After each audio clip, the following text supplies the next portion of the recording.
Welcome to Forcing Function Hour, a conversation series exploring the boundaries of peak performance.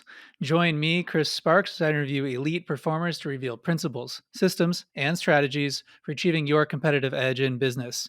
If you're an executive or an investor ready to take yourself to the next level, download my workbook at experimentwithoutlimits.com. For all episodes and show notes, go to forcingfunctionhour.com. Today, I'm honored to introduce our guest, Daniel Scrivner. Daniel Scrivner is an award winning designer working with many brands such as Apple, Nike, Square, Disney, and Target. And Daniel is the host of one of my favorite podcasts, Outlier Academy. Today, Daniel is a design-centric venture capitalist. He serves as general partner at Ligature, and he's an angel investor in over 100 companies. Thanks for joining me, Daniel. Very excited for this. Thanks for having me on, Chris. I'm really excited to be here with you. So you've worn many hats over the years, but I would say if you identify with one the most, it seems to be the hat of designer. So tell us, what does it mean to be a designer? How does one become a designer? It's a good question. I mean, so one helpful detail to know about me is that I just happen to be self-taught in everything that I do. And so design for me, I frankly stumbled into it when I was getting ready to leave high school. I thought what I wanted to do was marketing. I didn't really have a great reason why, but I was excited by business. I had an uncle in my family that owned his own business that I really looked up to. I loved the lifestyle that he got to kind of live. And so for me, when you're young, you have so few references. That was a key reference that I pulled from. And, and so I knew that I wanted to do something with business. Marketing kind of felt very symbiotic with business. So I thought that's what I was going to do. But then I ended up taking a course one summer in HTML. And frankly, learned a skill set where I could take an idea in my mind, I could build it, I could share it with others. And I got really addicted to that feedback loop. And then I stumbled into the conundrum that led me to design, which is that everything that I made looked terrible. And so while I could share it with other people, I wasn't excited to share it with people. And that made me, at the time, for a little bit more background, I'm not someone who would ever consider myself artistic growing up. My least favorite class, literally, in middle school and high school was art. And so I didn't think of myself as an artist, but I frankly stumbled into this problem of like, okay, well, I now need to make this stuff look good. What is that skill set? And so that for me was the problem space that I think of as design. And I guess the way I would, we can go a bunch of places from here, but just to put a point on it, I think the way I still think about design today, because I think one thing I think about a lot in life is that we all have our own personal lexicon for everything. And like design is something that I don't think there's a great shared definition of it. Everyone has their own individual definition. My definition of design is you're doing two things when you're doing design. You should be solving some difficult problem. That can be a strategic problem. That can be a marketing problem. That could be a product problem.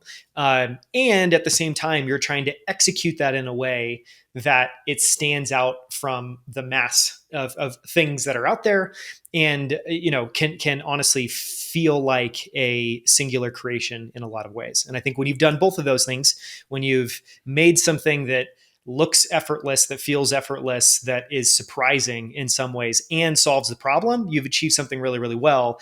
If you haven't solved the problem and you've created something great, you haven't done anything. And if you've solved the problem, but it's a terrible thing to use, I think you also haven't done anything. And so that's kind of how I think about design. I love that framing of the two prongs of design. You have to A, solve a problem, and B, do it in a unique, differentiated way, that both need to exist for good design. You mentioned that a lot of what drove you in the beginning was to close this gap between your taste and your ability. How did you begin to close that gap? Looking back on it, I would say that probably the best description, if I could look down on myself from 30,000 feet, would be flailing around. And what I mean by that is like, I feel like when you're trying to close that gap, At that point in time, I didn't have a system for it, and maybe today I can try to think about what that system would look like, if I were to redo it. But at that point in time, I mean, the best way that I still think about it is it's like you're in a video game, you're dropped in a dark room you've never been in before, and you just literally have to figure out what kind of room are you in, what objects are in the room, where are things located.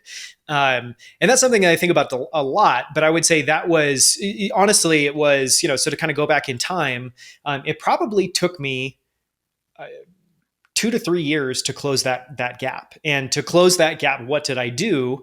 And I still think it's still the thing you have to do. Maybe there's some other ways you would think about it, some other ways you would I don't know, kind of time box it or bound it or inform how you do it. But at the end of the day, the only way you get there is via a lot of repetition. And so, maybe it might be helpful to come at it from a different angle. One question I've gotten a lot over my career from just people that stumble across my story or learn about my background is, how did you be, you're self-taught, how did you teach yourself, and how do I become great at design?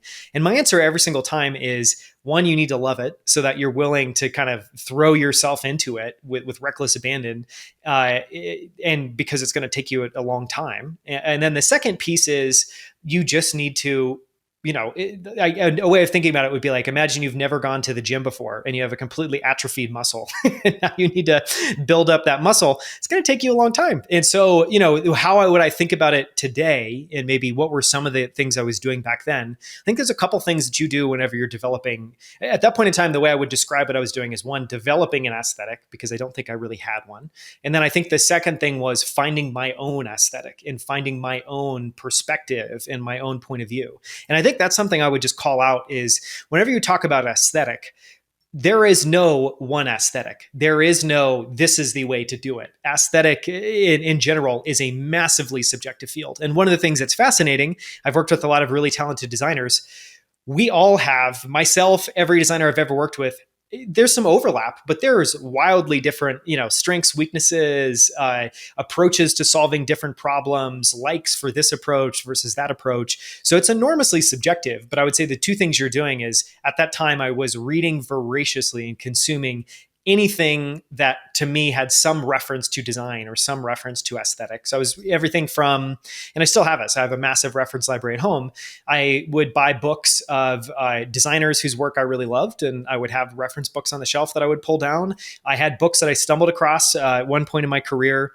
When I was at Square, I was helping us launch the Japanese market, became, massively in love with Japanese design, and would find myself in bookstores buying every conceivable random book about Japanese aesthetic. There's a wonderful book I have that probably has 3,000 Japanese company logos in it. And so you're just taking in a lot. And I think what you're trying to do there is just build up this database in your mind that you can then triangulate across, of the different ways that you can solve a problem and the different ways you can do things. And then secondarily, you can't just learn, you also have to be doing, because I think only at the intersection of learning and doing do you actually develop anything and kind of develop a real skill set. And so that learning for me was initially doing any project that I could do that someone would give me. So I started out working for free because I didn't have a portfolio. No one was going to pay me. I wanted to do it. So I would find people and do work for free, slowly built up a portfolio, did a little bit more work. But each point in time, I was trying to do two things. I was trying to obviously solve the problem I was given as well as I could at the time. So as an example, really early on, I would be making a business card and a website, maybe a logo for a realtor. Not the sexiest problem, but what I found in those early days too is you can turn almost any problem into a really interesting challenge for yourself. And so I would make it a game for myself of, can I think of 10 logos for this? Can I take a wildly different, sure, I'll do what the client wants, but then I'm going to do a wildly different take. I might not even show the client, but I'm just doing it for myself as a way of experimenting and playing. And so I would take these, relatively simple kind of mundane projects and turn them into something that was challenging. But I think that's the kind of the overview in the map. I love that. We're very big on turning things into games here, that there's always a dimension to be trained, and that a lot of finding depth in an experience is zooming in on one aspect and finding ways to play with the rules, to play with these principles. Something that always I wondered about is, when is a design done? So I know you work with, when you advise, when you were in the past working with brands, there's always a deadline, right? The design needs to be finished, but you haven't necessarily explored that whole problem space yet. Or maybe you haven't reached this point where you know it could be. So deadline aside, when is a design done in your mind?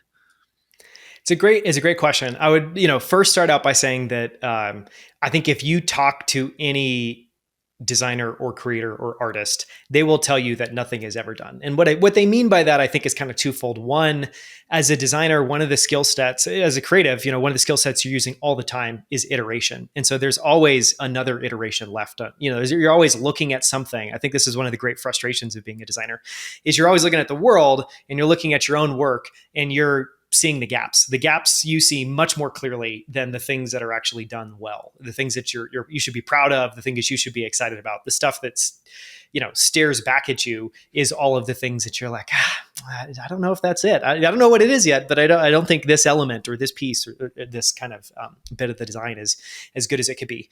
And I think, and it's important to say that because I think that one of the things I've learned in life is expectations have an outsized role in how you think about things and in how you frame things in your own mind. And so I think it's incredible. One of the things I think about all the time is what are the realistic expectations I should have when I'm doing something?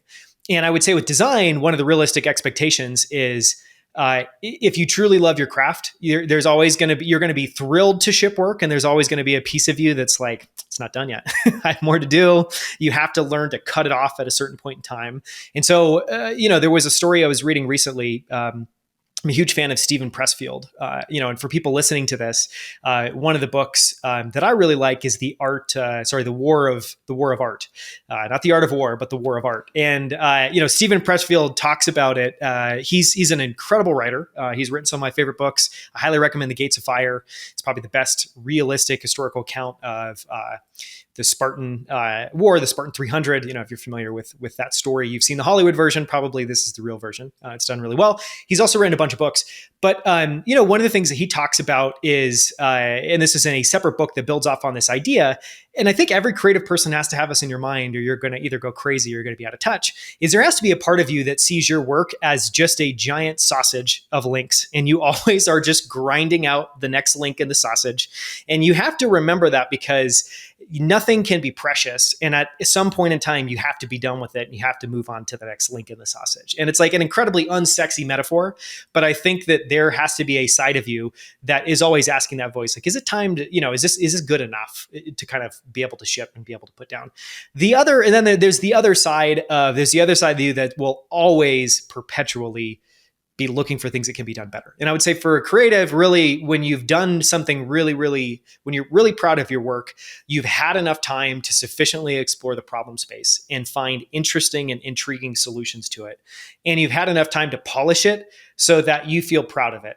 And that is a very temporal thing. You're proud of it, I would say, for maybe a week, 2 weeks, maybe a couple of months. And then that voice kicks back in and then you look back at your work. And this is all healthy. This is all natural. But you'll look back at your work, if all goes well, 60 days, 90 days later and think, I could do that a little bit better now. So you've been involved in a lot of design processes over the years, both sides of the table, as a designer, as a leader of designers. What do you think makes a good design process? If you're advising someone who is going out and bringing on some design help, what advice would you give them? Yeah, it's a great question. I would say, and it's going to seem maybe overly simplistic, but I'll start at a really high level. I think there are a few inputs that are just non-negotiable. One of those is I think in order to do great design work, you have to have a very high bar and very high expectations of what you're going to produce. And that, which is just another way of saying that I think the best designers want to be on teams that when you launch into something, you're not just checking a box, you are trying to create something that you are proud of, create something that the company that you're a part of can be proud of. And you're trying to do something that goes above and beyond what most people would expect. And what I mean by that is just, I think one thing that you learn over time by looking at this enough is all good design has some degree of surprise embedded in it. If it doesn't have surprise embedded in it, generally falls flat, which is just another way of saying that, just biologically, we notice the things that stand out, the things that are different, and we kind of mute and background process the things that fit in. So anytime you're doing anything, it can be the simplest, dumbest thing ever. You're doing at Square, we would do everything from like table tents, describing what Square was and showing the Square reader. We would do, short TV commercials. We would do a landing page. And with all of those things, it can seem like a very maybe overly simple problem, but if you're on a great team, you still have a very high bar for yourself, and you're trying to find the surprise embedded within that, and trying to be able to kind of, each time you're doing a project, you want to try to ratchet up the bar just a little bit more. So that's one thing, is I think just really high expectations going into it. Another one I would say is, and this one is controversial, not in that, if for anyone listening that's been on a design team, they will hear what I'm about to say and be like, well, duh, of course that's how it is. But I think a lot of founders that I talk with, this is actually very surprising to them. And it's basically this concept that I think, and maybe I'll tell it through a story or tell it through an experience, because I learned this really when I was at Apple. At Apple, I was on our marketing communications team. One of the types of projects I got to be on was when we were creating a new marketing site to launch some new product. And this happens all the time at Apple. If you go to apple.com, it feels very much like the rings of a tree, where if you go to the recent launches, you're going to see the newest version of Apple's aesthetic and the new things they're trying. If you go to something they launched a year ago, you're going to see something that feels like it's a year old. And Apple kind of, embraces that, which I think is a great lesson for a lot of people to take away, just to kind of live with that. But one of the things that we did whenever we launched on one of these projects is we over-indexed on exploration time. And what I mean by that is, when I talk to founders now, let's say they're working on a rebranding project and they think realistically to execute, meaning not exploration, but just to execute this idea, it's going to take 2 months. I asked them to basically multiply that by 1.5 to 2x and invest that upfront in exploration. And that can seem, as a founder, you're like, what? So now you've just doubled the time on this thing that I need to get done. It needs to be done now. It needs to be done yesterday. But the reason is really important. And the reason is that for every project, if you think of it like a topographical map, if you're just trying to work as quickly as possible, as efficiently as possible, you are going to explore almost no area of that map, which is just another way of saying that you're not going to find anything surprising. You're not going to execute anything that's better than what's out there. You're just going to do what makes sense. You do what fits in, do what's the best version of this that you've seen. If you invest more time up front, you can explore all of that surface area and really try to find the surprises. And so when I was at Apple, the thing we would do is, before we would not execute, meaning not like put together the final pages and the final deliverables, until probably a month to 2 months into a project. And we would spend all of that time, and these are small teams, so it'd be a team of, say, 5 or 6 people, mostly designers at different levels, a couple of art directors, maybe a creative director in the room as well too.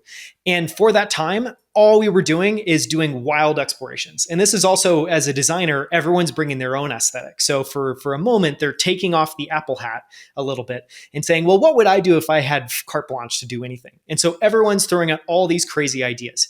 What do you learn from that, and what does that get you? Well, you learn 2 things. One of the things you learn is that in order to get to good stuff, you have to look at a lot of stuff and throw out the vast majority of it, which is another way of saying that to get to an aha moment in design, you have to have like a big exhaust trail. It has to be a lot of stuff you've tried, it has to be a lot of stuff you've thrown away. And that is actually very, very, very valuable. And so I think for me, embedded in that is this idea that if you're trying to get to okay, you can get to okay and bias for efficiency. If you're trying to get to great or exceptional, you have to bake in time for exploration, to find those surprising moments, to look at a lot of things and throw away those ideas. So maybe those 2 things would maybe be the most important elements, I would say.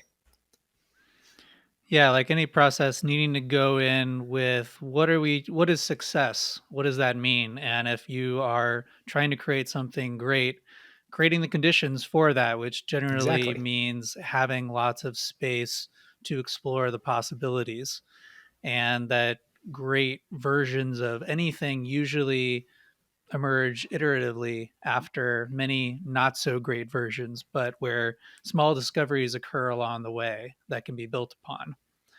Yes. When in terms of final products, So as an investor, when you're demoing a product for the first time, or even just as a casual consumer, what are some commonalities that you see amongst products that are well designed? Yeah, I'll get to that in 1 second. I want to add one more point onto that last piece that I just said, which is one other way that I think people can think about that advice is if I'm a founder or I'm someone that's hiring a designer, what am I going to be biased for? And I think what I just said, another way of saying that is if I'm going out and I'm hiring the best of the best, I have to know that in order for them to actually execute on why I'm hiring them, why I found them, why I'm paying them all this money, I have to create those conditions and actually build in sometimes for productive waste, as I kind of think about it or termed it sometimes. Like the stuff you're going to throw away most of it, but that's also where all the gold is. That's also where the jewels are. Another way of thinking about it's like if you want to get to A to B, you're not going to like imagine these are cars. If you're in a city and you're just trying to get 5 blocks away, the Ferrari is probably not the car to go 5 blocks linearly. The Ferrari is the thing to put on the racetrack and go and have fun with and go be wild with. It's like the Prius is the thing to kind of get in the car and go 5 blocks. So just think about that when you're hiring teams, because I think it's another moment where there's just a lot. I guess the lesson I would draw away is one of the biggest things I've learned over my career is that there's actually a lot of inputs that go into creating exceptional design work. And all of them also have to be aligned, and also all of them have to be, symmetrical in terms of what you're trying to achieve and why. So just say that.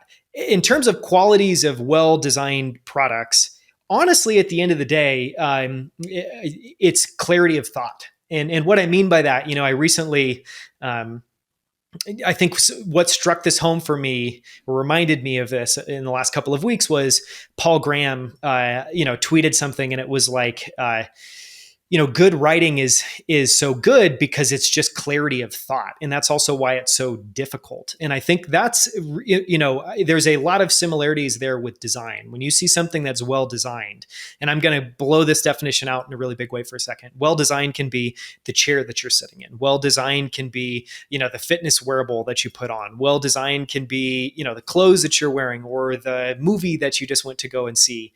Design, in my mind, is like you're solving this problem. You're trying to do it with embed surprise and delight and do something that's new and interesting for people. And so at the end of the day, all well-designed products have clarity of thought baked into that. And what do I mean by that? What does that really mean? Well, when you think about what simplicity is, and I remember we would have this conversation all the time, myself and the other design leads at Square, of like, what is simplicity? And one of the things that we would always come back to is it's you're removing anything extraneous, but then also making sure that what's left has soul inside it and has some spark to it, because simplicity, you can take that way too far, and you can get to a point where you have created something that, yes, it is simple, it is also completely uninteresting, and no one will care about it at all. And so I think there's this idea of how do you get to something that's simple, that's useful, that's clear, that's easy to use, it's surprising. And when when I list those things, and this is also, I think, an interesting insight into design, what are those things producing? Well, in my brain, I don't feel any friction because it's simple to use and it's well thought. So I can just pick it up and use it. Everyone's felt this. If you've gotten and this is going to seem super stupid, if you've just gotten a well-designed tool at a hardware store, there's a difference between a $5 hammer and like the $20 German hammer. And it's typically the grip and some of the materials, but it's this sense that when you pick it up, it feels like an extension of your body. You can use it. We all really like that experience. We also like something that has surprise and delight embedded into it. Every time I use it, I think about it, and it actually, is a positive moment in the day. And that's not to say that this hammer or the knife in your kitchen or whatever is going to make or break your day, but I think every designer, every creative is trying to embed a bit of soul into what they're creating, because they know at the end of the day that is what people are receiving on the other end. I think Johnny Ive said this another way, where it's like what design really is you're putting care and soul into something. And it's almost like the hospitality industry. And so as the person using it, you can feel that. And you might not know all the work that went into it, but you can feel it. And so just to put a point on it, I would say all well-designed products they lack friction. and this is very true in software. In software, one of the biggest things you're trying to figure out when you're designing an experience is you're trying to get rid of all the crap that slows someone down, that overwhelms you, that makes you think about 10 things when you should only be thinking about two. You're trying to remove cognitive overload. And in my mind, that goes to this theme that what design's really trying to do is make everybody feel superhuman. We're trying to take these relatively mundane things and just turn them into this effortless, beautiful, wonderful extension of your body that's about you and it's not about this thing that you're using. So it's clarity of thought. It's, created with soul and with love, and you can feel that, and it comes across. And maybe gets a little woo-woo, and has some surprise or delight embedded into it. And I think if you can do all three of those things, and there's many things beneath that, like just basic quality control. But if you can do those three things, I think loosely speaking, you're going to get yourself within the kind of field. So I'm imagining that this viewpoint of being a designer is not something you can just turn off, that it affects your experience of day-to-day life, how you look at companies, how you look at projects. Are there any common principles from your work in design that extend to other areas of life or business? It's a good question. It's a really good question. Yeah, on the note of it showing up in my daily life, it absolutely does. And it's this mix of there's two things that are constantly happening. Number one, in the front of my brain, I'm typically thinking out loud about the things I'm seeing and feeling in the world. And what most of that sounds like is just griping over how crappy stuff is. I feel like the perpetual experience I have day in and day out is the feeling that things are falling short of what they could be. And, I think that's just a reality in the human world. You come across and this is, I think, one of the difficult things about being a designer and also being an investor and an entrepreneur is, you do realize that, yes, you want to make everything beautiful, but there's also, big businesses, successful businesses that are just producing the lowest cost products. It makes me think of something like Rubbermaid trash cans and Rubbermaid recycling cans. They have this whole industrial brand. These aren't particularly well designed, but they're so there is a business to be made out of producing low cost things that just like check a box, and you can't discard that from your brain. But I still, I think the quest that I'm always on is trying to fit design to whatever problem in business model that someone is approaching. And then again, just use design to try to make every part of the experience better made. And so I would say, the curse of being a designer is I'm constantly thinking about what I'm experiencing in the real world, how it could be better, just the stupidest, smallest details and why they matter. But that's really important, because I think as a designer, one of the skills that you always want to have is, because this is the skill of being a designer, is I think it's observing the world and thinking about how things could be better and having that be in the forefront of your mind. Because what you realize is a lot of it is not aesthetic, and when a lot of people think about design, they think of colors and shapes. And when I think about design, yes, that stuff matters, but that is a subset of design. And when you really think about how much of that goes into a final product, it's maybe like 20%. It's a very, I think, relatively speaking, it's a very small percentage of what makes the final product the final product. A lot of the things that make the final product are just clarity of thought. Is it well made? Can I tell that someone wasn't cutting corners and was kind of, imbuing a lot of craftsmanship into something? So I would say those, that's the curse of being a designer. That's what's always happening in the front of your brain. Can't turn it off. One commonality that I see, perhaps amongst the way that I do things and the way that you do things, is this sensitivity to friction, where as I'm doing something or someone is describing something they're trying to do, I can't help but notice the ways that it could be streamlined, it could be made more repeatable, higher leverage. And this is a blessing and a curse. The blessing is you're always identifying ways that things could be made more frictionless, more streamlined, but you can't help but notice all the ways. So it's trying to strike that balance. Is you can't turn it off, and trying to find the benefits outweighing the costs. I came across an interesting idea recently A core belief at Forcing Function is this idea that all of our behavior serves us in some way. So there's really no form of self sabotage. Everything we're doing is satisfying some deep seated need. And you brought up this maybe conundrum that there are products, companies that succeed despite not being well designed, that perhaps there is some purpose that's being served. You mentioned Rubbermaid, for example, being a really industrial design, that perhaps that is a successful design aesthetic as well. It's not your aesthetic, it's not the aesthetic that you would choose, but it has certain values that it signals. In this case, that if it looks low cost, then it'll feel low cost. I came across this idea in terms of budget airlines, where someone was wondering aloud, why are budget airlines so ugly? You look at the colors of the seats. You know, most airlines it's some sort of muted tan or gray, but the budget airlines it's like purple or bright yellow, and everything is. It seems to be this is not the aesthetic you would choose if you're trying to have any form of design sense whatsoever.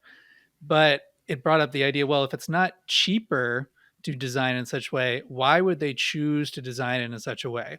Well, one box is checked that you brought up earlier, Daniel. It's surprising. It's something that stands out. But they made this really interesting conclusion is that it looks cheap on purpose in order to remind people what a great decision they made by choosing this low cost carrier. Mhm. Look how ugly it is. Look how much money that you're saving.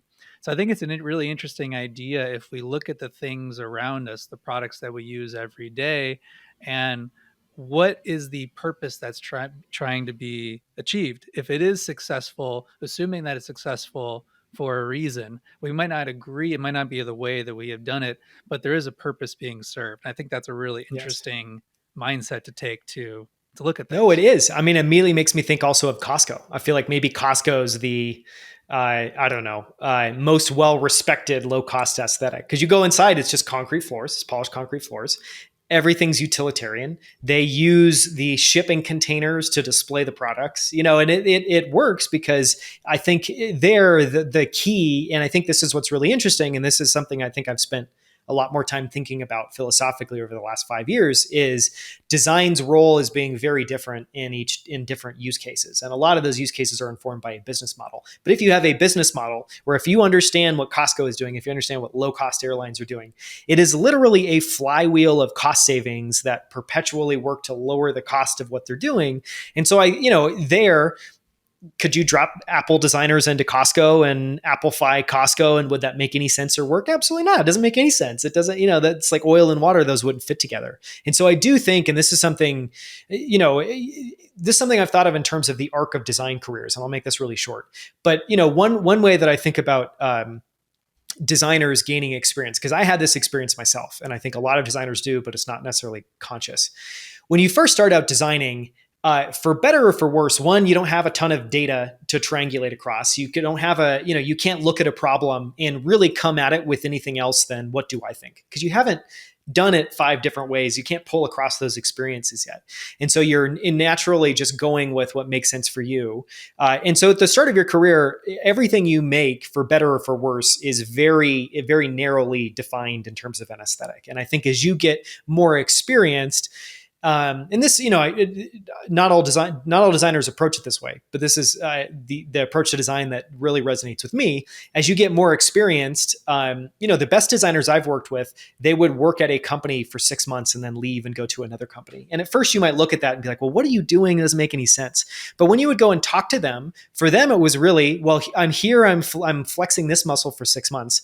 And I say I'm at Apple and I'm going to go to Adobe. It's a very different design aesthetic. Everything's different about how work gets reviewed. Everything's different about the expectations. Everything's different about the philosophy they bring to it. I'm going to go and learn those muscles. Then I'm going to go to Sonos. Then I'm going to go to Pinterest. And so, over the course of say 2 years, they've gotten 4 really deep data points on very different processes and organizational structures and design aesthetics, where you could just be flexing the one. And so I think a lot of evolving as a designer is, one, being able to set your own aesthetic aside and really focus on the problem and the company that you're doing it for and what's going to make sense there. And then I think the second one is, and I think about this all the time, when we hire designers, is just looking for people that have a lot of data points. I hate seeing designers that have one thing on their resume and they were there for 5 or 10 years, because I just know what that's like at the end of the day. They're going to come in and they're just going to have that one set of glasses that they bring to every single problem, which isn't going to work.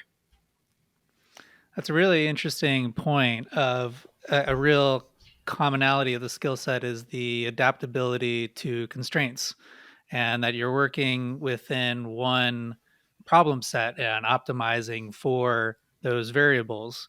And that the more data points you have, the more proof and experience that, hey, I can adapt to different sets of constraints and still find ways to creatively solve the problem. Yeah. Yeah. And I would just to add on that, in my mind, the reason that that's so important is adapting your approach to the company and the product and the space that you're working in, is because I think a lot of what makes any company's aesthetic iconic is the fact that it's singular. And what does singular mean? Singular, one way of thinking about it is, it's like English is English and Spanish is Spanish. If you tried to make a Spanglish, it's not going to be super pretty. You want to have these very different, very divergent properties, and then you want to go really deeply to kind of flesh those out and how those make sense. I'll throw out another way of thinking about it, that and a lot of I've always been a fan of directors and films and movies, and so a lot of how I think about design kind of pulls in that perspective. But think about someone like James Cameron creating Avatar. What are you doing when you're trying to create a world like Avatar, or you're trying to create a world like Marvel? Well, one, you're trying to make something that's very singular, and then you're trying to go so deep and granular on how to hold that aesthetic together. And so this is one of my favorite things. I have a handful of these books at homes where it's concept art from a given movie, and you look at something like, I'll just sort of pick a random example. I'm gonna pick WALL-E, and you look at them fleshing out the WALL-E world. It's like, it's dystopian. Everything has a little bit of dystopian embedded into it. It's these robots, and it's this mix of kind of junky older robots with really new hyper technical kind of peak of technology robots. But ultimately, what is a director and what is the creative team of concept artists and art directors and everyone behind the scenes doing? They're trying to flesh out this world. And I think a lot of, for designers or for founders, in my mind, a lot of what makes something really successful isn't just saying, we're not going to do that, we aren't going to do that, we're going to do this, but then owning that, staying there, and tunneling as deeply as you can into what that is at its heart, and refining that, because I think that's how you get to something that no one else can emulate, and that is very unique and singular and stands out. That brings up an interesting point for me in creating something that's unique and singular, is it seems so much of the value of design is intangible. There's this emphasis on trying to create measurable progress, and that if it's better, it'll show up in the data. But a lot of times, if you try to over focus on measuring, what you're trying to measure actually escapes your grasp. And many of these aspects of design are not things that you would be able to measure or should even try to measure. How do you think about this in terms of trying to push a vision forward, but not having this objective proof that what you're doing is having a result? Yeah. I'm going to share some, controversial in a second, kind of a controversial point of view on that. But I would just first start by saying, in design, there are definitely clear areas where data is very helpful. But it typically is when you're not in exploration mode. I don't think data is helpful when you're in exploration mode.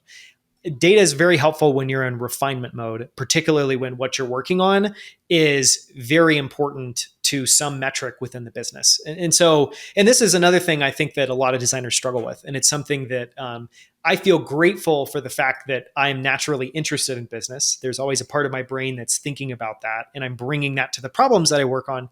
Because I think for a lot of designers, working on something, I'll give you an example.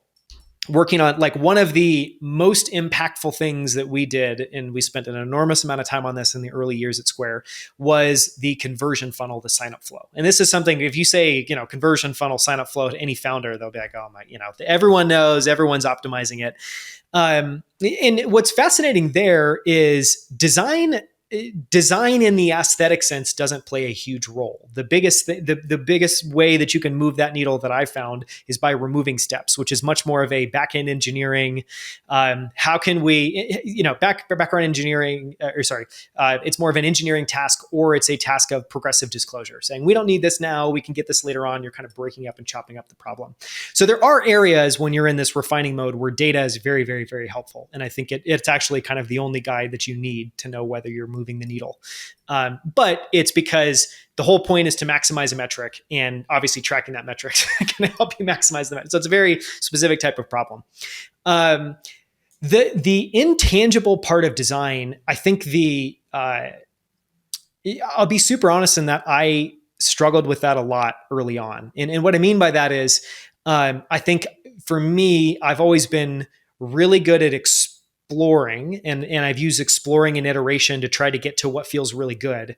And then I had this experience at a couple points in my career where I would work with someone and they wouldn't really need to do any exploring or exploration. They would just be able to intuit this thing to go and do. And honestly, as I encountered more and more of these people, there was this loop in my mind of like, is something broken? Do I not know how to do that? How do I learn how to kind of intuit what something is? How do I lean into more of this intangible part of design? And the biggest lesson I've taken away grappling with that over a long time is there are many, many, many examples you can point to where great products are built, not at all by tracking metrics or by interviewing users, but by scratching your own itch and creating something that's you're solving a problem that you yourself have, and you're getting to a moment where you are so excited about the product that other people will be delighted by it. So there is magic in having a very strong point of view that's not checked by data. It also can get you into a lot of trouble if you're taking that approach with the wrong product. I'll give you an example. I think products that are when you're creating something that's net new, where you're trying to do a new version of something. So I'll give you an example. There is an endless stream of productivity apps. Productivity apps at the end of the day are very simple form factors. You have a checkbox, you have a date. If you take every productivity app and strip it apart, has the exact same parts. So it's like you have 10 cars, you take them apart, they have all the exact same parts. So a lot of design and a lot of, I think in productivity is a great example, the way that a new player emerges in the space is someone tries something radically different. Great example of this was Monday.com. So you had a Asana that was, kind of taking productivity apps for teams and pushing that concept forward as much as possible. Then you had Monday, which was really just saying, we just need a simple board of what our priorities are. And all this is serving for us we're not looking at sprints and tracking everyone's productivity on a Gantt chart. All we want to know is like, what are the 10 things that my team needs to do today? And how does that matter? And so, you can take a wildly different point of view on something, which should inevitably get you to a wildly different form factor and expression of that idea. And by doing that, you can get to something that's really amazing. But I would say generally that approach is, from what I've seen, can be fraught with challenges. And so I think ultimately where I net out is I think you need both. But all of the best companies I've worked at have very, very strong internal points of view about what we're building and why. And then they're just checking that with data and dialing up the data knob if it makes sense for the project. So I want to double click on this. So those guys listening, Daniel spent a lot of the last 2 years leading the team at Flow, which is a beautiful team productivity app. So as he speaks about these different design features and points of view from productivity, he has seen how the sausage gets made. How has your perspective on what works for team productivity changed from having this perspective of creating the product? Well, yeah. So for a little bit of backstory, I'd been a designer for most of my early career and effectively worked my way up from designing church website, realtor websites, all the way up to, building and leading design teams at companies like Apple. After I had after I had been at Apple for 6 years, I joined when the company was very small, around 50. I left after we IPO'd. in many ways, when I still think about that experience, it feels like the Goldilocks experience. I know many people that have been at a startup for 5 years or 10 years, and they have not had the all-in-one short period. Every beat of the story gets played out in that period. So it was this fascinating experience. And when I got to the end of it, I wasn't sure if I wanted to do that again immediately, meaning work on one problem. And so I wanted, what I was, kind of drawn to was investing, because investing for me is I get to interact with a lot of different founders that are focused on a lot of different problems. I'm incredibly curious. I'm very drawn to ideas and discussing ideas and working on how you can bring them to life. So there's just so much about investing that I love. But one of the things, one of the issues I had as an investor is if you're a venture investor and you've never been a founder, and there's not a part of you that goes, I am clearly missing something. I think you're missing something in your mind. And so I kept having this experience of just, I felt like I would learn. I didn't know what I would learn, but I felt like I would learn an enormous amount. And be a better investor and a better partner to founders if I had an experience myself where I was running a company. And so a couple of years ago, it wasn't like I was looking for a CEO position or to turn around a company, but I had known for a number of years Andrew Wilkinson and Chris Sparling, who's built an amazing company called Tiny in Canada. Have an enormous amount of respect for them and what they've built. They do venture capital, but they're generally very venture capital adverse. And, here I am as a designer, and I mostly do venture capital investments, but I also spend an enormous amount of time reading Warren Buffett. I read Markel's annual letters. When I think about the businesses that I admire, they're businesses that are real, that have to survive on the cash flow they produce. They have these very tight constraints. And so anyway, so I was drawn, so I was given this opportunity, to come in and turn around Flow. And at the time, Flow was around 8 years old. A way to think about the company was basically the first 5 years was, a hockey stick up and to the right. They were in the space and were the leading player before Asana and Monday.com and a whole host of others gained traction. And Andrew and Chris will be very, very open about this. They failed to capitalize on that traction. And so this isn't a place where they had built a business that was throwing off a lot of cash, but they were adverse to not being profitable. So they didn't want to spend that money and invest in the business. They wanted to treat it as a profitable business and take those, be able to redistribute those earnings. And so they didn't take that money and invest it all in on marketing and just say, we're just going to build this flywheel and we're going to fuel this. And it's not going to be profitable now, but we're going to grow it much, much larger. They effectively lost that window of opportunity, and that window of opportunity started closing. And so for the previous 2 years before I joined, the company had been declining and starting to experience some problems. What interested me about the opportunity to go at Flow was, here was a design-centric company. The reason that the company succeeded in its earliest days was because it was the best design tool for productivity.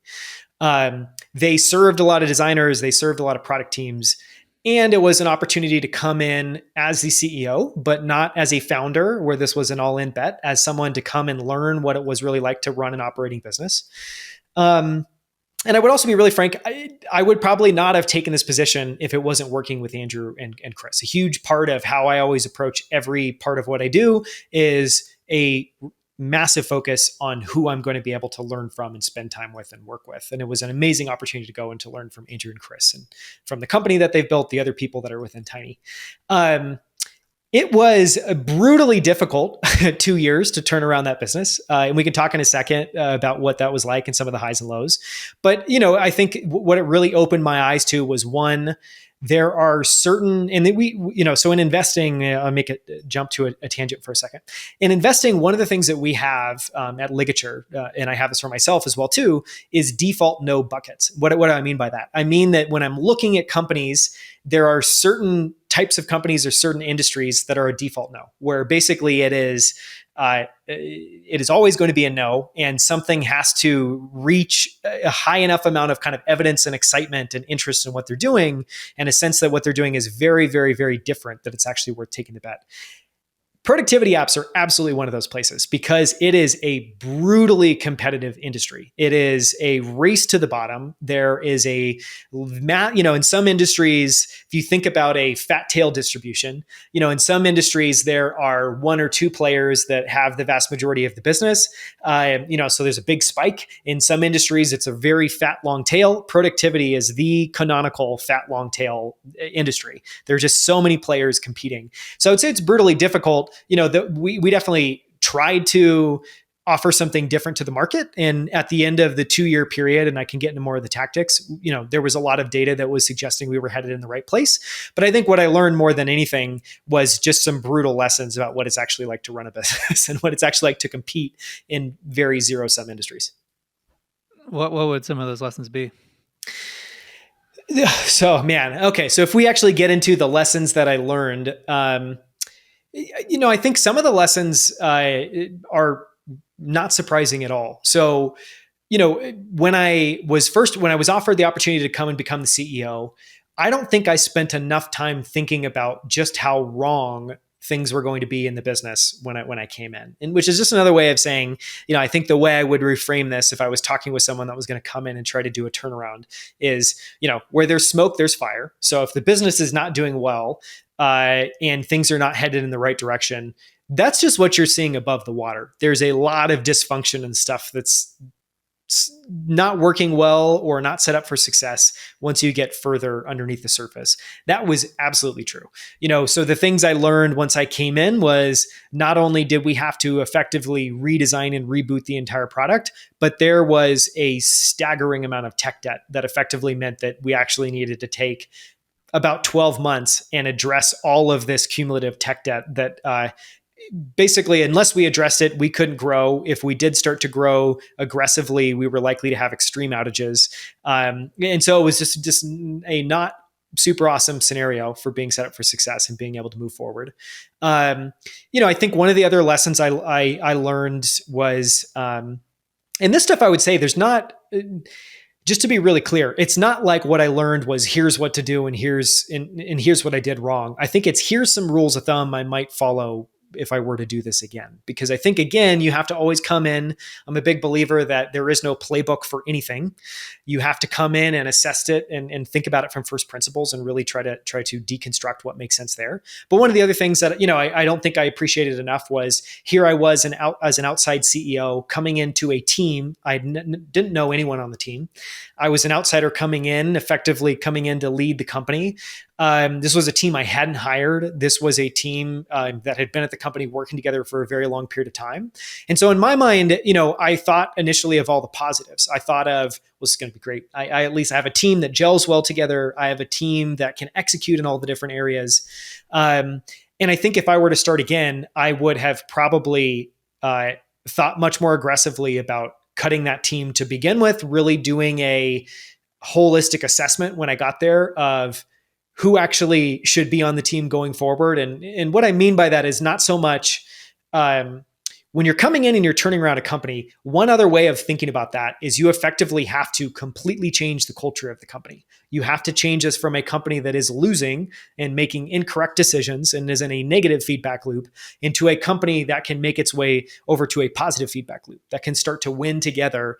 That is very different conditions. You have much more stress and pressure because you're back to solving this 0 to 1 problem. You have to have people that I think understand and can take bets. You can't have a team that plays it safe.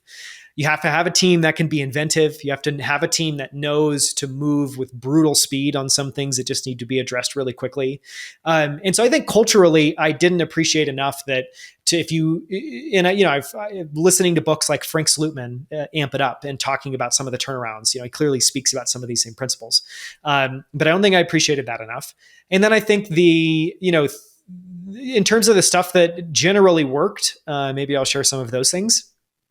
The things that did move the needle, it weren't rocket science. So when I came in, there were a bunch of things to me that seemed somewhat obvious. And I think one of the lessons that I've learned working with founders, being in the CEO chair myself, is a lot of building a business is not sexy at all. It's very much like, let's look at what this is. Let's think of the common sense approach to improve some of these things. and then let's just do it. And so, for instance, some of the things that I found was, wildly under optimized pricing. When I came in, we had 2 plans. I think we ended up moving to 4 plans. We ended up nearly doubling the price of the product. We ended up, thinking much more deeply about how to actually segment features across those plans. And when I say this, maybe one way of kind of bubbling this up to a higher level is when you're taking over a business that has revenue that's coming in and has customers, one of the things you can do, you need to be very careful and thoughtful of, is to think about how you might change the dynamics of how you get revenue to build a better, stronger business. And so when I say something like move from 2 price points to 3 or 4, why? Well, there's actually a bunch of reasons. One of my favorite books is The Confessions of a Pricing Man. It's a book literally of a man who ran the world's biggest pricing consultancy for a period of time. And one of the things you learn there is like, there's a lot of science that goes into pricing.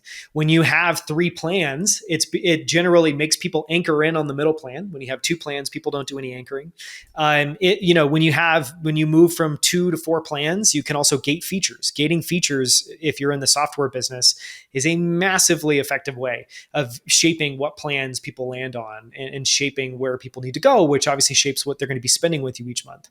So there were things like that were just like, we needed a new website that leaned on our social proof. When I came there, we had amazing customers. We weren't marketing or showcasing any of these customers to the outside world. So nobody had an idea that we had all of, so I think part of it, the stuff I did well was I think I did a reasonably good job at assessing what strengths we had that we weren't taking advantage of, assessing what just drop dead simple things we could be doing that would slowly start to move the needle in the business. And those were things like the pricing plans.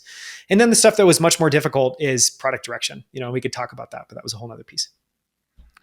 Some really good lessons, and I can't help but notice the parallels with design. Talk about the real costs of complexity. On one hand, having years of experience of creating and selling a product seems like an advantage, but the challenge is that creates an entrenched culture that there's a lot of inertia built around, and particularly with the product, that complexity entropy increases over time. So the more things that have been created, the larger proportion of resources that need to be dedicated just to maintaining Yep. what is already there. So the real cost that was hidden of technical debt that was holding everything back in terms of making it harder to introduce new things and to keep up with development.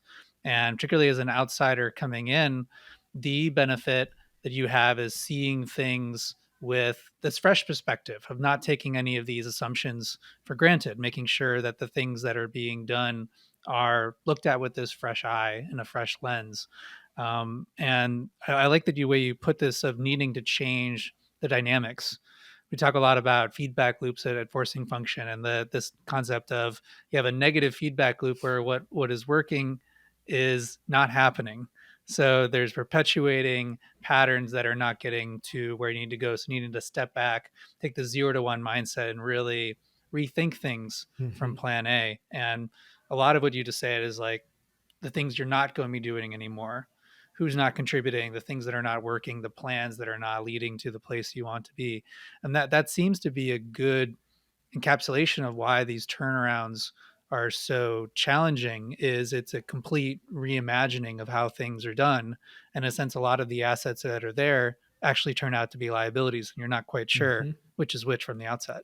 No, I think it's very well said. I think, yeah, the reasons, once, I don't know, going through that experience myself, it became very clear why turnarounds are so difficult. Because number one, you're trying to one way of thinking about it's like you have a plane flying one direction and you're trying to turn it 240 degrees and get it to go that way. And you now need it to also be moving at twice the speed it was moving at before in order to actually be viable. And so there's just an enormous amount of shock that has to happen to any system in order for that change to happen. And I think that's, when I talk about how I would have approached the team differently, it would have been much more through that lens. Like to truly, if you're coming into a business, a lot of what you're doing is saying, here's what was okay yesterday. This is now where the bar is, and anything below this bar is not acceptable. That is a massive shock to the system for everyone that's been there at the company. And, and this also goes to the point of when I say I would have thought, a little bit more thoughtfully about who should be on the team and who would do well in that situation and who wouldn't. That's really the angle, because when you're coming into a business, it's not that you're thinking that everyone there is incompetent. There's at Flow, there was a lot that was done very well. There was a lot that made sense. But I think generally at the highest level, you're trying to raise the bar, or you're trying to accelerate. You're trying to build momentum again, and you're trying to build speed again towards a destination. It's just a very different environment to work in. And so I think that's a big piece I didn't appreciate. And then, yeah, there's a lot of, if you're coming into a business, turning it around, you're ultimately inheriting a lot. You're inheriting a lot of past decisions you didn't get to make.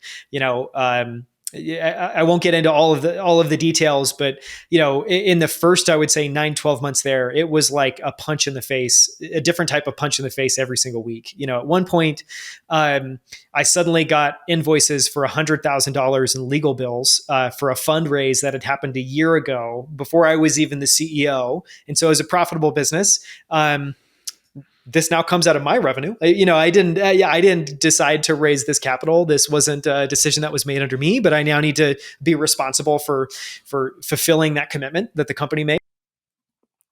So that brings up an interesting question: is integration as an outsider coming in with trying to do something new. You describe this process turnaround as a reinvention, questioning the way of doing things, but the constraint of needing the respect and trust and confidence of those who are already there, and particularly the people who are going to be putting these new directives into action. What did you learn from your experience at Flow about integrating yourself into a new team, gaining trust as an outsider? Yeah, it's a great question.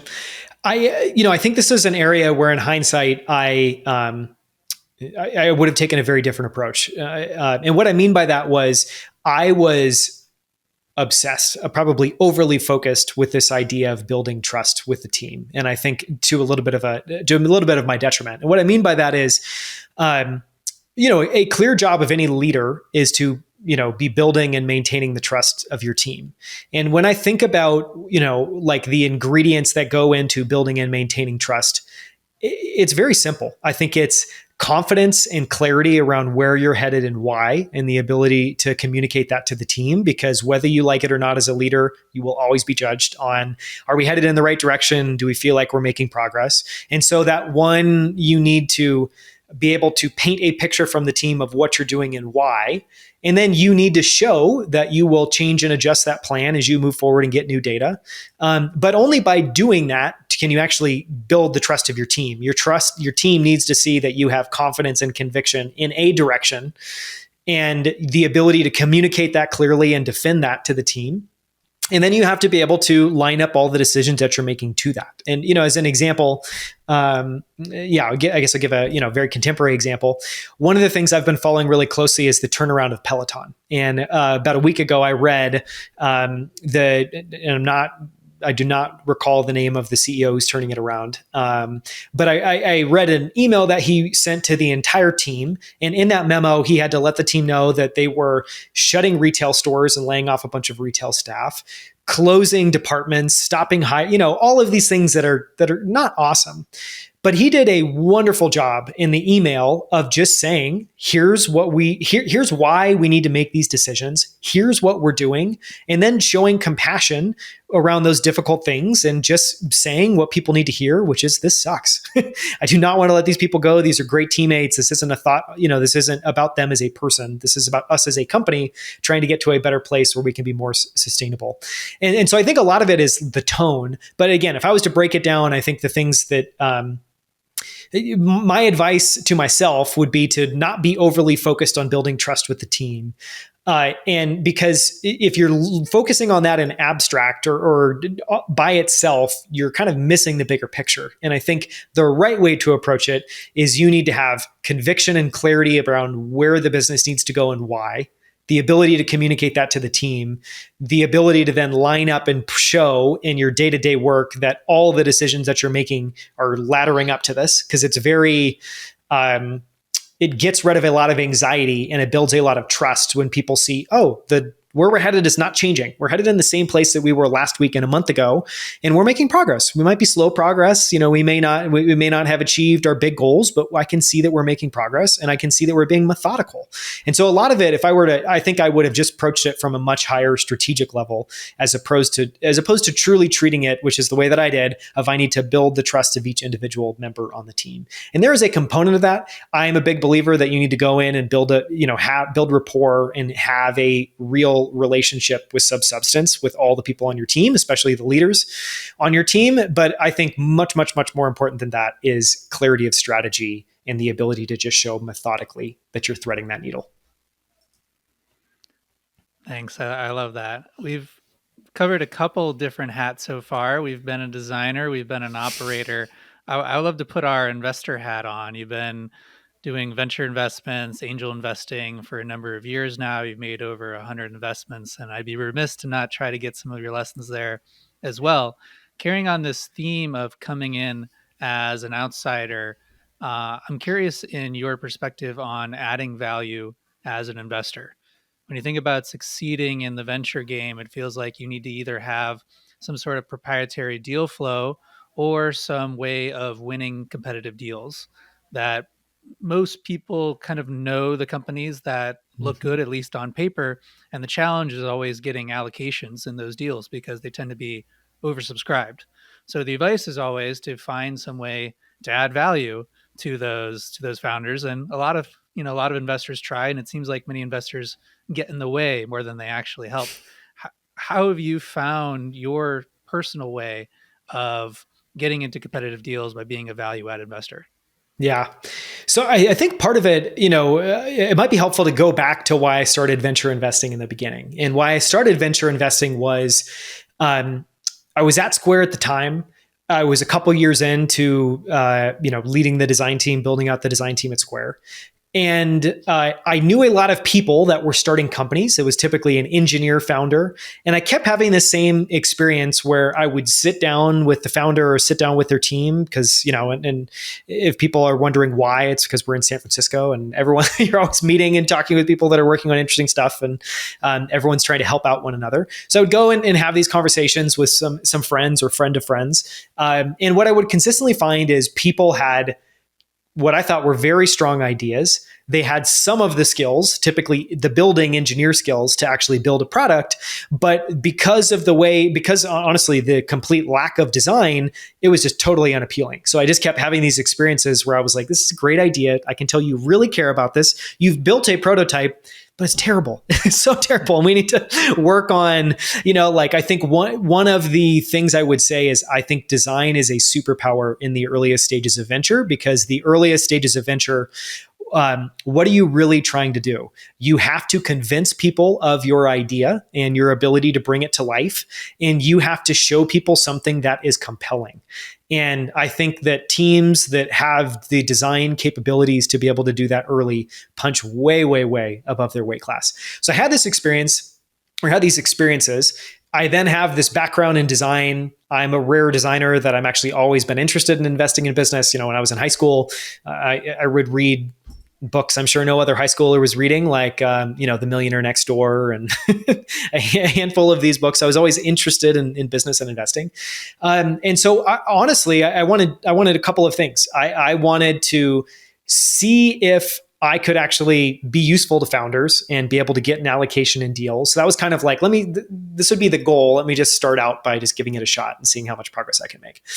I wanted to learn. And so one key criteria, the way I've always thought about every investment I've made personally is, I need to think about two types of return streams. One is, what am I going to learn from watching you execute as an investor and being able to talk with you and being, the way I kind of think about it now with 100 plus investments is I'm a scientist in a laboratory with 100 different experiments going at once. And I get the privilege of being able to look across them and see what's happening here and see what's happening there and triangulate between them. So I always think about, earning via learning. And, I always think of that as the backstop, because in venture, you're taking high risk bets if you're investing early, and there is a very high probability that business will not succeed. And then if it is successful, that's going to be amazing. That's going to be the cherry on top. But a big piece of it was I wanted to learn, and I wanted to broaden the set of experiences and the set of people I was learning from. And so that's always been the through line. So for me, when I started investing, I also started advising. And advising I think of as just, rather than investing with capital, I'm investing with time. I'm still getting equity at the end of the day. That's my compensation, but I'm using another means or currency instead of just cash to be able to do it. But I've always thought about it as a way to learn. A couple of notes I would say in terms of exactly on your question. One of the best quotes I've ever heard about venture that speaks exactly to your point is that it's not an asset class, it's an access class, which is just a way of saying venture is amazing, but it's only amazing if you're exposed to the right opportunities. And if you just were to get if there was the S&P 500 of venture deals, it wouldn't actually be all that compelling. You'd make like 20%, 30% per year. But if you can find the right companies, the right founders, the right teams, you can do exceptionally, exceptionally well. It's another fat tail. It's another lesson in kind of the power of fat tails.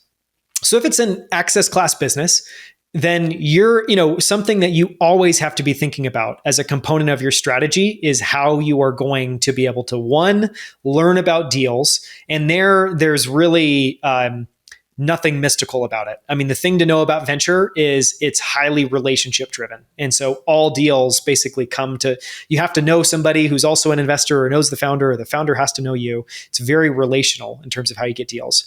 So that's one piece. And you can I would say anyone that can just build a big enough network and can be a stand-up person in your network, you're going to be able to do really well there. But then comes the much harder part, which is you actually meet the founder. The founder's doing really well. They're a business you want to invest in, which means that they're way oversubscribed. How do you convince them to take your capital as opposed to somebody else's capital? And that is where the value add really comes in. And the only thing I would say there is, I think my competitive advantage is that in a world of venture, most people that are venture investors have never built something as an IC or a manager within a company. They might have been a founder. That's a wonderful experience. They maybe have a background in sales, but they likely have not worked at the lowest level and worked at enough of the levels in between to really be able to add a lot of value. And so I think one of the biggest ways that we add value is we've done this. We know how to build and scale a design team. We know how to hire designers. And so when I talk to founders, unsurprisingly, founders are very interested in having design value add because there's not many people that compete with us when it comes to investing with a design background. And also, the variety of problems we can solve are massive. And so it's everything from frequently, I'll give you maybe 3 examples of how I actually add value. So in cases where a company does not have a designer, I can help them go from 0 to 1 and hire that designer. That may not seem like a lot, but one of the things that you learn after you've hired designers, and you learn this as a founder, is that there's actually quite a bit of nuance to how you hire a great engineer versus how you hire a great designer versus how you hire a great product manager. There's a lot of localized, specialized knowledge. And so the things I walk through is, I help them put together the job description. I help them think about how you qualify candidates before you do the phone screen by reviewing their online portfolio.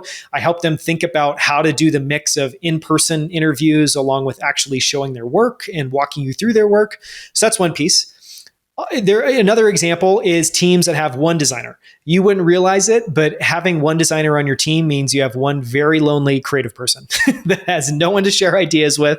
They have, questions in their mind that they really have nobody that they can bat that back and forth with. And so whenever we are talking with a company that has one designer, I know we can add value. And it's typically by just having a mentor-advisor relationship where we're basically getting on the call once every couple of weeks, once a month, going through ideas, talking about frustrations, anything and everything. But it's part teammate and then it's part, collaborator.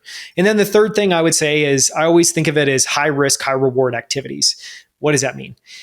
Inevitably, when you're building a company, there's quite a few things that you need to do where you have to be successful. The costs of doing this are very, very high.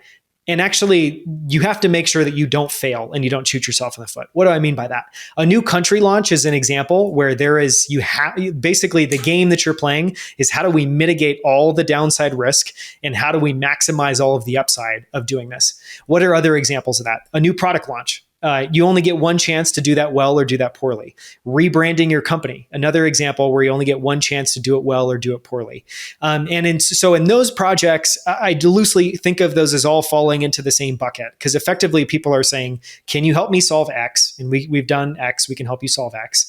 Can you help me basically make sure I don't shoot myself in the foot? Because it's typically a founder that has never done it before. This is one of the things most, that shouldn't be surprising about founders, but they're literally always doing something they're doing for the first time. They have no past experience and they're expected to be successful with it. And so we can add a lot of value at minimizing the downside.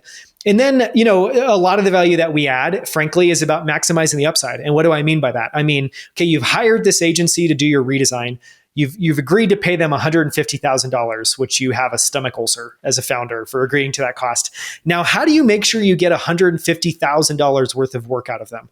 Well, we can be very effective there at how do you tee them up for success? How do you think about iterations? How is every call about building on top of the best ideas from the last call? And so those are some areas. That seems very, very valuable.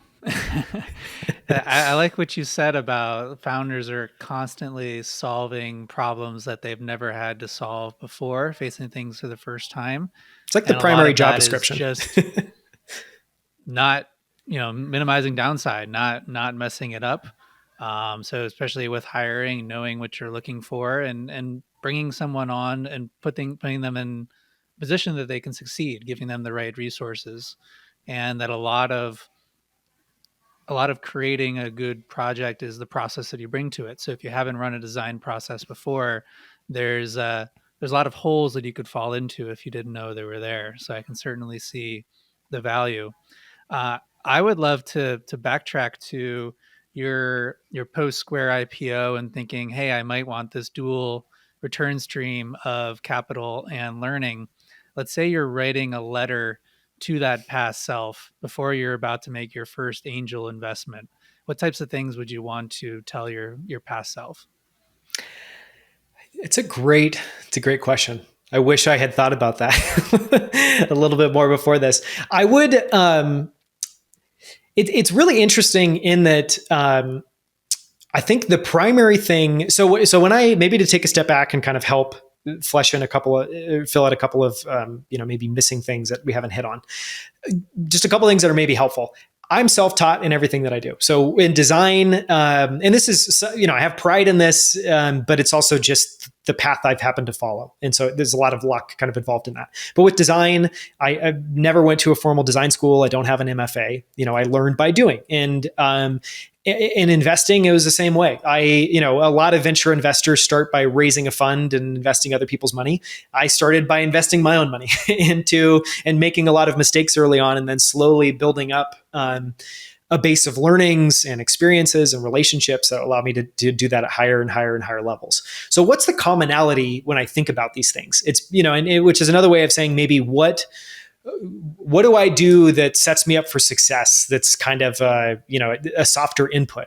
And I don't think it's anything all that crazy, but I think some things that I over-index on is I think I'm generally,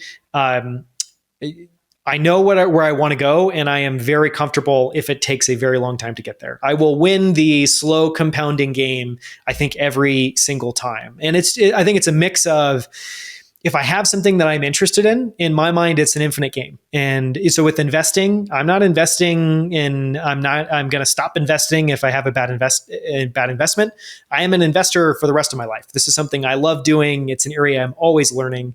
And so for me, it's just about showing up every single day and putting in a little bit of work and a little bit of effort in order to build on, where I kind of left things the day before.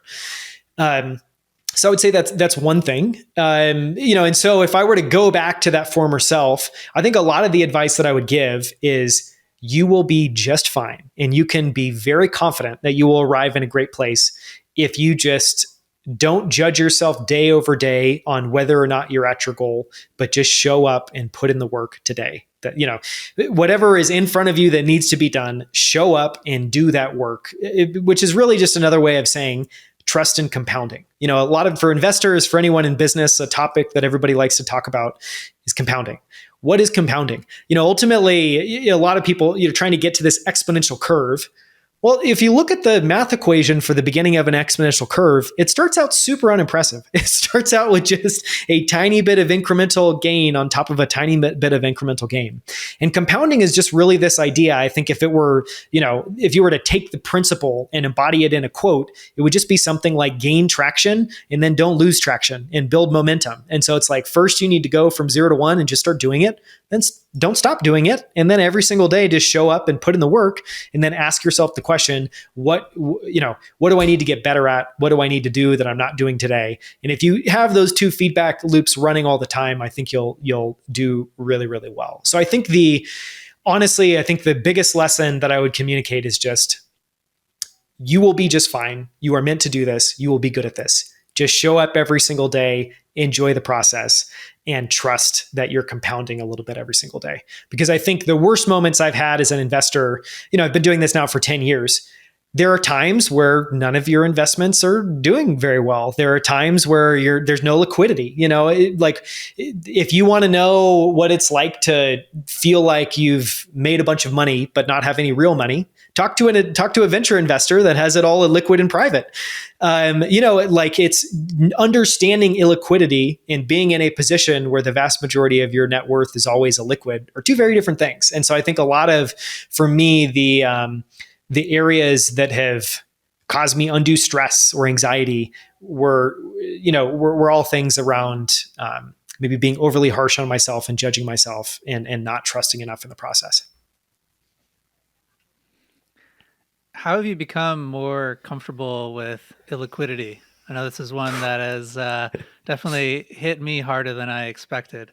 How has that become something that is normal for you, or at least doesn't feel strange?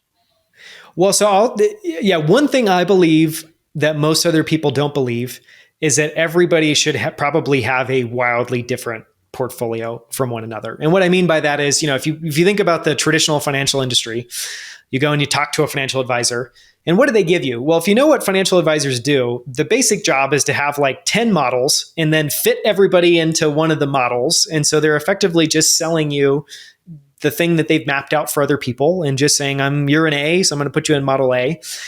I think it's deeply broken because it leans on this idea that everyone should be doing the same thing, as opposed to we're all wired very differently. And so a thought that I have that I think has enabled me to take this path is the idea that for me, when I think about building wealth and when I think making the world a better place by investing, it's investing in businesses. And when you talk to business owners, like the liquidity I have as an investor in 100 plus companies is very different than the illiquidity that a founder has who has 90+% of their net worth in the company that they're building now that may or may not be successful, that they could 2 years from now could implode and go to zero. That, is very different. But I think one of the things I've taken away from that, from knowing enough founders, from knowing what the job's like, is that, it's very slow. It is very slow to build something big. And so I think for me, a lot of it's just philosophically, I am a massive believer in that I want the vast majority of my capital and my family's capital be invested in business and in entrepreneurs. Because when I think about what actually drives the economy, it's entrepreneurs. It's not what the Fed is doing or not doing. It's entrepreneurs that are taking risks to go out and build something that they think deserves to be in the world, that needs to happen. And if they happen to be right, if they can achieve it, they do really, really, really well. So I want to find those people. So I think part of it's just philosophically being very comfortable having a very different portfolio, being very comfortable having 80% of our investments in individual businesses that are mostly private.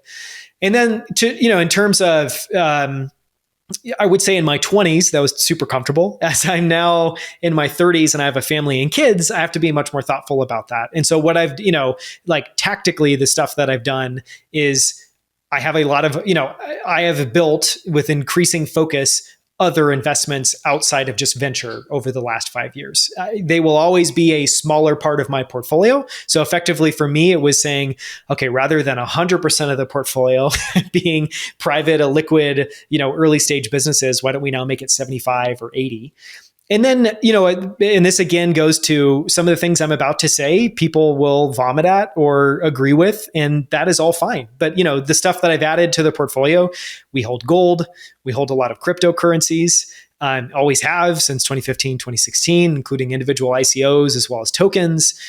We hold real estate, we hold structured credit to generate income.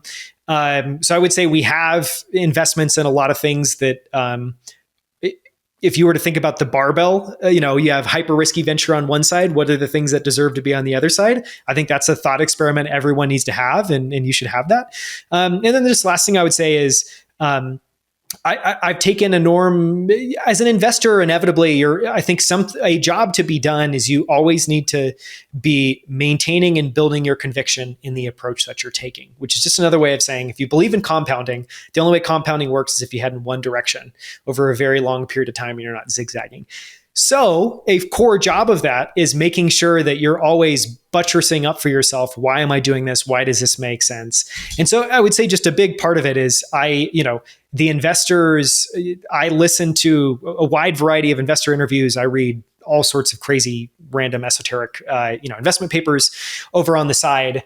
So I've had to, everyone has to pull apart that for themselves and figure out what would make sense. But a lot of the stuff I've invested in is, the opposite end of the spectrum from venture. And I've tried to just build out that balance over time. It seems like a theme from today is staying in the game. Talking about the power of compounding, and that compounding depends on a long time horizon. As you said, moving in one direction for a long time. What have you found over the years is best for maintaining this consistency, for putting in the reps, making sure that you're doing what's necessary for this compounding of learning and hopefully capital to continue? Are you big on goal setting? Do you prefer tracking inputs? What's your general approach? I would say it's changed a lot over time, but I'll definitely describe, I guess, what works for me now or what I've landed on that works. I would say that, again, just going back to, I think one of the things that if this wasn't true, I would not be able to move in a single direction is I have chosen a few things that I am going to keep doing, that I'm going to approach as infinite games. And those things are private venture investing and investing broadly. Those things are design and helping companies with design. And I think that's really important just because the people that I take deep inspiration from in life are people who treated what they were doing as an infinite game. An example of that, a book I've been slowly making my way through because it's an old book and it's printed in a terrible new printing process. But it's Henry Ford's Today and Tomorrow. And you read it, I am deeply inspired by what Henry Ford has built. And what I mean by that is if anyone hasn't seen, go back and look at just how truly ambitious the plans were for the first Ford factory in America. And what you'll find is they brought in all their own raw materials, processed all their own raw materials, made all of the metal that went into the cars, made all of the internal components, put it all together, transported it via freight. It's like, when you think today about a vertically integrated company that's doing something on a truly ambitious scale, I maybe think of SpaceX. So I don't think there's many examples, but when I think of who was the forefather of something like SpaceX, it was absolutely Henry Ford. And so I think a part of it's just finding deep inspiration in those people, in people that have picked a particular field and treated it as an infinite game. It's also just the way I enjoy life. Like for me, I like doing a lot. I like pushing myself. And the only way that's fun is if it feels like a game that I'm getting slightly better every single day. Do I actually feel like I'm getting slightly better every day? Not even close. There are so many days that I'm like, I've just checked the box, and so I have, like, as an example, one of the things that I picked up a couple of years ago is I have an item in my to-do list every single day I think it says go for gold or something like that. But it's basically just the only time I can check that is if I can look at something during the day and think that I pushed myself to do something that I wouldn't want to do. And so an example of that would be I was going to work out for 30 minutes. Turns out at the end of the day, I have 15 minutes. Do I just sit here and decide not to go to the gym because, oh, shucks, I'm not going to make it? Or do I actually go and put in 15 minutes of a workout that actually feels like a 30-minute workout? If I do that, amazing. And so I try to do little things each day to kind of stretch myself. And then just, tactically, the things I would say is I'll give you the most valuable things because I've tried a bunch of things. I probably think about clear goals once every 2 to 3 months. And those goals are typically pretty short term. Earlier this year, as an example, I was going back and forth with a friend and he was asking, what are your goals for the year? And my goals, over the last couple of years, I've completely changed. You and I talked about this before we recorded. I've completely changed the approach that I have for life and work. And what I mean by that is, a couple of years ago, I would have had, these are the 10 goals, hyper specific. These are the ideal outputs I'm going to get by the end of the year. And now I'm not even thinking about outputs. I know what my outputs are, I know, which are the infinite games. So, which is another way of saying, I don't really care where I end up at the end of the year as an investor. I'm not going to grade myself harshly on that, but I'm going to grade myself harshly every single day on getting better as an investor. So now my list is all inputs. And so, I was going back and forth with this friend and his list was all outputs. Mine was all inputs. And it was stuff like make sure that, it's all of the little things. But for me, I have to go and work out at least 30 minutes a day. There's a bunch of healthish stuff I do. I try to drink an ounce of water first thing in the morning. I've started doing body work at night, which is basically just stretching. Stretching, it's kind of like a meditation. It's a great way to turn my mind off and get into my body, so I can actually get some good sleep. But the most effective things I would say are two things. Every single night, I write out a list for the things that I want to do the next day. And I try to go back to that as many times as I can during the day and just grade myself against that. Because I found that I can go down a rabbit hole on one item on that list and spend 6 hours, basically almost an entire day on item number 3 on my 8-item list. And so now I try to think about what those core things are, time box it with a timer, go back and think about that. And then, I would say the second thing is just focusing on inputs in the stuff that I do. But again, I would just say to kind of round it up, you have to first approach it as an infinite game. You have to know the infinite games you want to play. And then I think you have to be input focused. And I just find reflection and planning are the biggest pieces there. They're always the things I come back to. I love that. And I think that's a really good place to end it. So thinking about what is your infinite game? What is the game that you are playing to play, that you would like to be playing for the rest of your life? And what does your form of training or practice look like? How can you solve for this continual progress so that you're getting a little bit better every day? What is your going for the gold, not checking the box? Daniel, thank you so much for sharing your viewpoint, your perspective, some of the things that you've learned in the trenches. Before I let you go, I just want to give you the opportunity. Any final words of wisdom? Anything else you'd like to share before we wrap today? No, I mean, I think anchoring it all around an infinite game and around focusing on inputs is, I think, some of the biggest unlocks I've had over the last couple of years. And the only thing I would maybe add on why I've come to think that that's the right approach is I spent so much of my life focused on outputs. And when you think about what outputs are, at least when it comes to the goals that we typically set, it's not like a recipe that we're following in a kitchen where we just put in these 5 ingredients and out pops this thing. We're trying to get to something and we often don't know the path to get there. And so what I've found over time is just by thinking about the inputs and focusing on the inputs and then judging myself on the work that I'm putting in there. Number one, it allows me to just feel better every single day. I feel like I'm actually making progress. I feel like I'm focusing on the right things. I feel like I'm leveling up my game. And so for people listening, if you feel like you're stuck in a bad feedback loop, if you feel like you're constantly tearing yourself down because you're not reaching these outputs, I would highly, highly, highly encourage you to rethink and reframe what you're doing around inputs, because I think it's just liberating. Daniel, anywhere you'd want to send those who are listening, where could they go to learn a little bit more about what you're doing or to reach out? So people can, I've got three things I'll share. One is my personal site where I have all of my writing. You can find that at danielscrivner.com. A second is my podcast. Chris mentioned at the beginning of the show, been running it for the last 2 years. It's called Outlier Academy. And we try to literally profile iconic founders, world-renowned investors, best-selling authors, and then pull out what they're doing, the habits, the routines, the tactics that they're doing to actually build incredible businesses or achieve incredible track records. Been doing that for 2 years. You can learn more about that at outlieracademy.com. And then, as you mentioned, I'm an angel investor. So I'm always, working with founders one-on-one. I also have a venture fund with a partner called Ligature. And I'm spending the vast majority of my time focused there. We've got 44 investments we made over the last year in some incredible companies. So if people are interested, you can learn more about Ligature at ligature.vc. Thanks. Yeah, big fan of what you're doing. I love Outliers. I think you've had some amazing guests on. Very excited to be back. Proud investor in Ligature. I think you have great taste in companies and in design, and really honored to have you here. For those of you guys who are listening, thanks again for joining us for another insightful episode of Forcing Function Hour. Here at Forcing Function, we teach performance architecture to a select group of 12 executives and investors in meaningful companies. If you're ready to raise your game, download my Peak Performance Workbook for free at experimentwithoutlimits.com.